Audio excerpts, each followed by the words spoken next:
Before I hop into this review, I just want to say thank you to Paramount Pictures for allowing me to come out and see the movie early. I was really excited to go to this one, and I've got a lot to say about it. A Quiet Place Day 1 takes place in New York City on the first day of this apocalypse, this alien invasion, whatever you want to call it. We still don't know the name of these things, which isn't a big deal at all. But what do you call this? Is this just like an invasion? Is this just like a species coming to Earth? Is this like a war thing? I don't know. But who cares? It follows two survivors played by Lupita Nyongo and Joseph Quinn. I want to go into this by saying if you have seen the trailer, which I would be surprised if you haven't because it's in every goddamn theater, it actually only spoils the first part of the movie. There's a few clips here and there that are spoiled in the trailer, but for the most part, everything in the trailer is condensed to the first 20 minutes of this film, which I think is fantastic and should be a practice that's continued because a lot of trailers like to give too much away. Now, when we first heard about A Quiet Place Day 1 being a prequel to the first two movies, a lot of people were skeptical, including myself, so I went into this with low expectations, and I came out pleasantly surprised. I had a lot of fun with Quiet Place Day 1, and I think it's got a lot to offer. For starters, it's a good prequel. When I saw Quiet Place 2 and they showed a little bit of the Day 1 from the perspective of the family we follow, I was itching for more, and honestly, this scratches that itch in a lot of ways. Something very interesting I want to point out about this film is it walks this weird balance of being a drama as well as a horror movie. There are a lot of points where the characters get deep and we get to know them on a more personal level, as well as their goals and their aspirations and who they are, which is obviously the mark of a good script, but this one feels like it takes it a lot further than you typically would see in a horror movie like this. It leans into this melodramatic tone so much that I almost forget I'm watching a horror movie sometimes, which makes me even more scared and tense when the monsters attack just moments later. I think it's a really nice tone balance as there's so many serious moments, but at the same time you get the action you come to expect from these movies. And I think the level of heart they put into these characters' backstories is what makes this film so strong. I also just want to address Lupita's performance. I think this might be one of her best performances ever. Us is still her best performance, and she's never bad in anything, but what she puts into this movie is so great, and you connect with it on such a personal level as you get to experience what her troubles are in life as well as her past. That's the most I can say about that character without spoiling it, but the arc she goes on is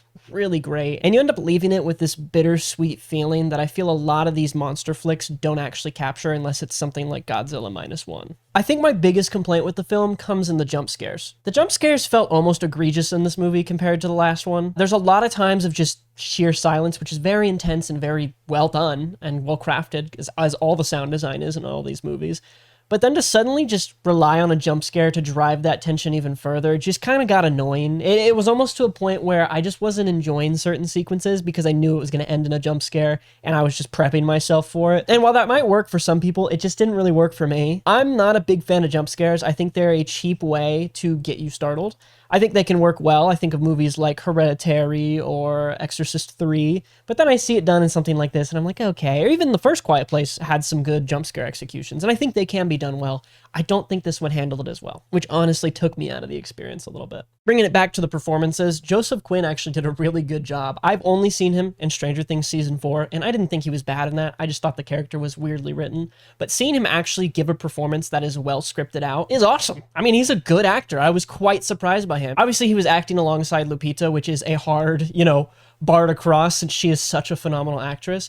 But seeing him put so much effort into his character and into the story this particular narrative is trying to craft is quite refreshing, and I would like to see him in more movies. I'm biased, so particularly horror movies, but I wouldn't mind seeing him in a drama. I'm gonna jump back again. I'm gonna keep jumping around. The sound design. Oh my god, it's so good! Outside of those jump scares, A Quiet Place can never miss with its sound design. Every little footstep, every little crack of glass when someone steps on glass, every little crack of wood. So good, I love it. I love sound a lot. It's honestly quite smart to set this movie in New York City. It's the loudest place in America, I would argue. I mean, they even have a little thing about it at the beginning of the movie that it's a constant scream volume level. And it is, I've been to New York City. It's quite loud there. I can't imagine being there at the start of this apocalypse. So when there are sequences with just mass amounts of people getting slaughtered by these aliens, it's actually quite terrifying because, if you're in this situation in the loudest city ever, it's a gamble whether or not you're going to survive the initial day. And I think that's such a smart place to set this prequel because it's something we haven't explored. Previously, there's a lot of nature shots in the second movie. The first movie is out in the middle of like a countryside, but there's also little areas of suburbia at the beginning of the film. But we really haven't seen a city. And so seeing a city in this prequel is honestly genius and just feels like the next step for this. Now, what do I think for A Quiet Place going forward? I would like to see this franchise continue in the capacity of Day 1, where it's just little snippets and tidbits of life that are occurring in this universe rather than going back to the same characters.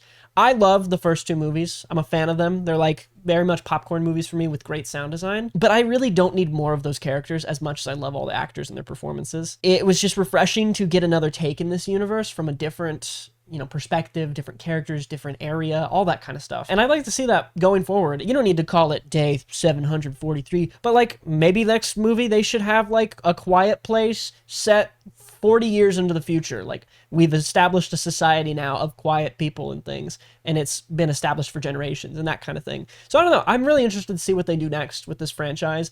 And honestly, I just had a lot of fun. This isn't a movie you're going into expecting like the most beautiful piece of art of all time, but it's a movie you're expecting to at least enjoy, and it delivers on that. It's a very solid experience, and it offers you time to reflect on your own life, your own values, things like that. And I think that's very special for a movie like this that is all about humanity. But yeah, A Quiet Place Day 1, those are my thoughts on it. Tell me what you thought if you saw it, and if you haven't seen it yet, maybe go to the theaters, get an AMC Stubs thing. I have AMC Stubs, that's how I see all my movies.